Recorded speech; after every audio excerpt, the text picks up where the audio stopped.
the best time of the year in the Lone Star State. It's championship weekend, baby. I'm Zack Poff here on the MaxWire Dallas, and today we're going to take a closer look at the 5A Division II title game, which is a rematch of the 2012 game between Katy and Cedar Hill.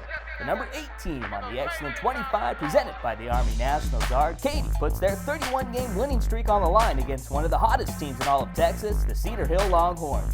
Katy's 31 in a row is tops in all of Texas among all active winning streaks and tied for 13th best in the entire nation. They have two of the baddest dudes in the backfield in Texas A&M commit Rodney Anderson and sophomore stud Kyle Porter. They have combined for 3,636 yards and 55 TDs this season. Anderson has been straight money in the playoffs. Through 5 games, he has 918 yards and 17 TDs. You gotta know the motto by now. A strong running game and a legit defense wins championships. And Katy has reeled off 31 in a row because of that successful formula. On the year, Katy has 6 shutouts, including a 52-0 shutout in the semifinals last week and against Johnson. And through 15 games this year, they have only allowed 93 points and have only allowed double digits to 4 foes this season. Now looking at the other sideline, Cedar Hill has won 11 in a row, and their only 2 losses on the season came to Allen and DeSoto.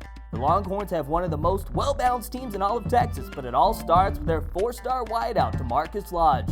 This kid is an absolute playmaker. He has 67 grabs on the year for 1,229 yards, and his 21 receiving touchdowns are easily tops among the 3A, 4A, and 5A classes. But the guy who is stealing the thunder for the Longhorns is junior tailback Asa Cedric Ware, who has balled out during the postseason, eclipsing the century mark in 4 of 5 games.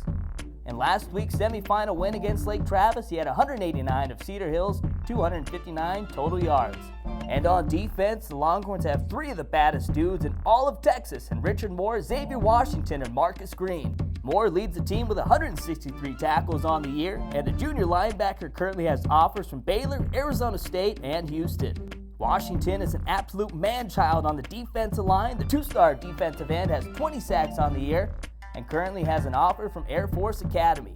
But the leader on their D is 3-star defensive back Marcus Green, who is headed to Norman next fall to suit up for Bob Stoops and the Oklahoma Sooners. In last year's championship game, Katy pulled it out 35-24 behind now Nebraska running back Adam Taylor, who had 276 yards and 5 TDs. Cedar Hill can care less about revenge. They just want that title, but now they get a chance to kill 2 birds with 1 stone this Saturday night at AT&T Stadium. Man, I picked Katy before the playoffs, but now I'm going to go ahead and go the other way. I like Cedar Hill to pull off the upset. I think DeMarcus Lodge, Larry Hill, and Ware are going to have big-time games, and Cedar Hill has one of the most underrated defenses in the country. Give me Cedar Hill 28, Katy 27. Well, that is all the time we have for you here on the MaxWire Dallas. I am Zack Poff, and to stay up to date with everything going on in the playoffs in the Dallas Metroplex, just go to MaxPreps.com/Dallas, and don't forget to hit us up on Twitter at Dallas MaxPreps.